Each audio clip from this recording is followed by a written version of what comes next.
माननीय श्री संजय राउत। धन्यवाद सर। आजकल के जो बजट होते हैं वो किसी राज्य में चुनाव है वो देखकर बजट बनाए जाते हैं, चाहे चुनाव दिल्ली का हो या चाहे चुनाव बिहार का हो। उस बारे में कोई तकरार करने की, कंप्लेंट करने की ज़रूरत नहीं, सब हमारे देश के हिस्से है। अब बिहार का चुनाव है तो बिहार के लिए अगर बजट में कोई ज़्यादा दिया है तो हम उसका स्वागत करेंगे, लेकिन उसके साथ सभी राज्यों को भी अपना हिस्सा मिलना चाहिए। दूसरी बात है कि बिहार को पिछले बजट में 60,000 करोड़ दिया था, मेरे हिसाब से जो जानकारी मेरे पास है, पैकेज दिया था 60,000 करोड़ का, लेकिन उसमें से कितना खर्चा ये सरकार कर पाई है? 600 करोड़ भी अब तक खर्चा नहीं हुआ है, ये जानकारी किसी ने दी है? अगर ये है तो पैकेज पे पैकेज देकर किसी राज्य को आप इस तरह से अपने कर्ज में या क्यों दबाव में आप लेना चाहते हो? सर, हमारे अर्थव्यवस्था को आगामी कुछ वर्षों में हम $5 ट्रिलियन इकोनॉमी बनाने का लक्ष्य है और मैं उसका स्वागत करता हूँ, लेकिन उसके लिए जो इंफ्रास्ट्रक्चर खड़ा करना चाहिए, बहुत सी बातें करनी चाहिए, देश की जनता के लिए भी बहुत कुछ करने की ज़रूरत है। वो मुझे उसमें से बहुत सी कमियां ये बजट में दिखती है। किसानों का इनकम डबल करने का वादा आप हमेशा करते आए हैं, लेकिन इस बारे में इस बजट में कोई खास योजनाएं नहीं है।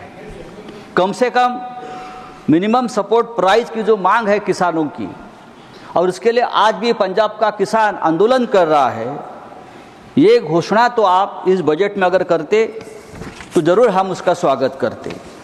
सर, देश की अर्थव्यवस्था बहुत बड़ी है हमारी, फिर भी हमारे देश की अर्थव्यवस्था आज भी कर्ज में डूबी है।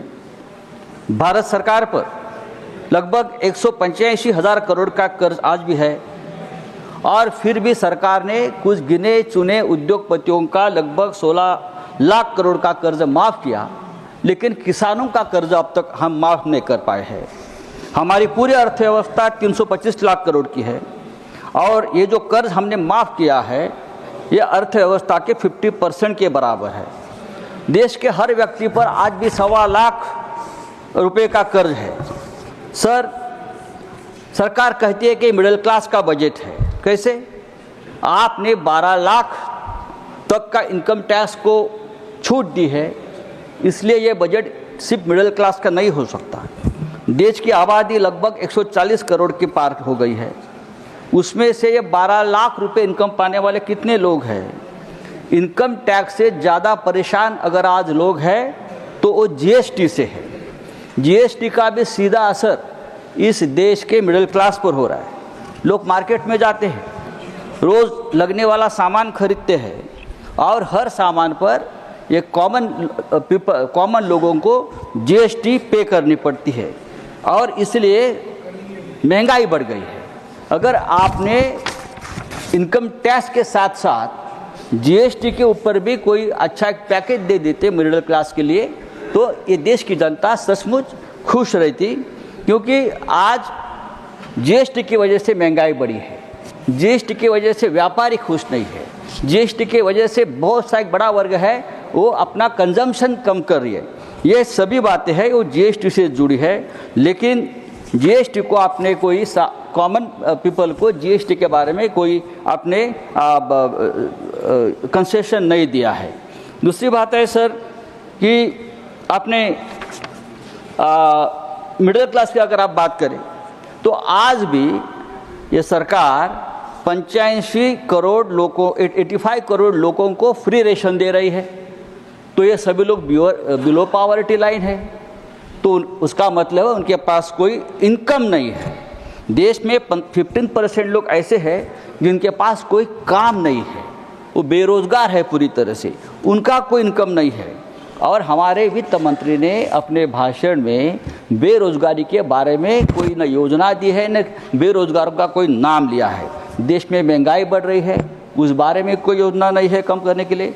रुपया दिनों दिन गिर रहा है, उस बारे में कोई मजबूत योजना नहीं हमारे पास।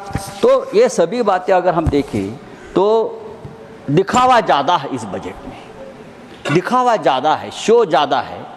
और ये इतना शो है कि ये शो देखकर लोग भूल जाते, लोग भ्रमित हो जाते हैं, बड़ी बड़ी आप भाषण करते हैं। अच्छी बात है, सरकार है, लेकिन मैं हमेशा कहूँगा जब तक इस देश में मिडिल क्लास जिंदा है तब तक ये देश जिंदा रहेगा, क्योंकि ये देश में लड़ने वाला जो आदमी है वो मिडिल क्लास है। तो आने वाले दिनों में बजट हो या आपकी योजनाएं हो, मिडिल क्लास को, बिलो पॉवर्टी लाइन जो लोग हैं वो सबको ध्यान में रखकर आपको आपकी योजनाएं तैयार करनी पड़ेगी। धन्यवाद। बहुत बहुत धन्यवाद रावत साहब। श्री बी